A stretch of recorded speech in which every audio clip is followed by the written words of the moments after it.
अब यहाँ पर डिस्कस करते हैं PDSU यूनिवर्सिटी जो है सीकर, उनके सेमेस्टर के सिलेबस के बारे में, जो कि 4 सेमेस्टर तक का है उन्होंने अपलोड किया हुआ है। जिसमें पहला सेमेस्टर जो है, अगर आप देखोगे, पहला सेमेस्टर वही बायोलॉजी ऑफ नॉन कोडेड का है, जो कि राजस्थान यूनिवर्सिटी का भी है और अलवर यूनिवर्सिटी का भी है। लेकिन टॉपिक वहाँ पर क्या है, डिफरेंट है, मतलब यूनिट्स जो है वो उनकी इरबैलेंस है, ऊपर नीचे है। जैसे कि सभी जो फाइलम से लेकर के प्रोटोजोआ से और हेमिकोडेटा तक, इन सब का क्लासिफिकेशन PDSU ने यूनिट नंबर 1 में ही कर रखा है। जबकि इन फाइलम्स के अंदर आने वाली जो विशेषताएं थी ना, जैसे कि हैबिट, हैबिटेट, मॉर्फोलॉजी वगैरह, रिप्रोडक्शन वगैरह, ये सब उन्होंने एक एक चैप्टर के अंदर शामिल किए थे, इन्होंने अलग कर रखे हैं। इन्होंने क्या किया है कि लोअर जो नॉन कोडेट्स हैं उनको अलग बांट दिया है और हायर नॉन कोडेट्स को इन्होंने अलग बांट दिया है।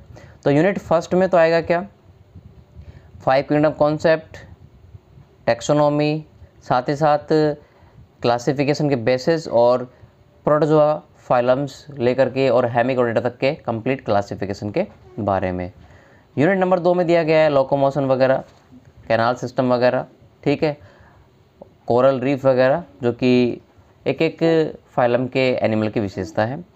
फिर 30 यूनिट में दिया गया है लोकोमोशन, डाइजेशन, रेस्पिरेशन, सर्कुलेशन, ये हायर वाले में दिया गया है। उसके बाद में है टॉर्सन, गैस्ट्रोपोडा में locomotion, digestion, respiration, blood circulatory system, ये सब हायर एनिमल के अंदर दिया गया है। सेमेस्टर 2 की बात करें PDSU की, तो इन्होंने सेकंड सेमेस्टर में जो कंपैरेटिव एनाटॉमी है, डेवलपमेंट बायोलॉजी है, पेपर तो वही लगा रखा है नाम से तो, लेकिन यूनिट्स जो हैं उसमें टॉपिक ऊपर नीचे हैं, ठीक है। जैसे कि एलिमेंट्री आइडिया ऑफ कोडेट्स यूनिट 1 है, कंपैरेटिव एनाटॉमी वर्टिब्रेट्स यूनिट 2 है, और इसके अलावा अगर आप देखोगे तो डेवलपमेंट यूनिट 3 है, और बाकी मेटामॉर्फोसिस और थोड़ा सा डेवलपमेंट का पार्ट जो है वो यूनिट 4 है। यानी कि आपको कोडेटा का सेक्शन जो है वो सेमेस्टर 2 में मिलेगा, और सेमेस्टर 3 जो है PDSU का, ये यहाँ पर सेल और मॉलिकुलर बायोलॉजी को लेकर के है। हालांकि राजस्थान यूनिवर्सिटी ने सेल और मॉलिकुलर बायोलॉजी जो है इसको शामिल किया था 4 सेमेस्टर के अंदर, जबकि PDSU कर रही है इसको 3rd सेमेस्टर के अंदर।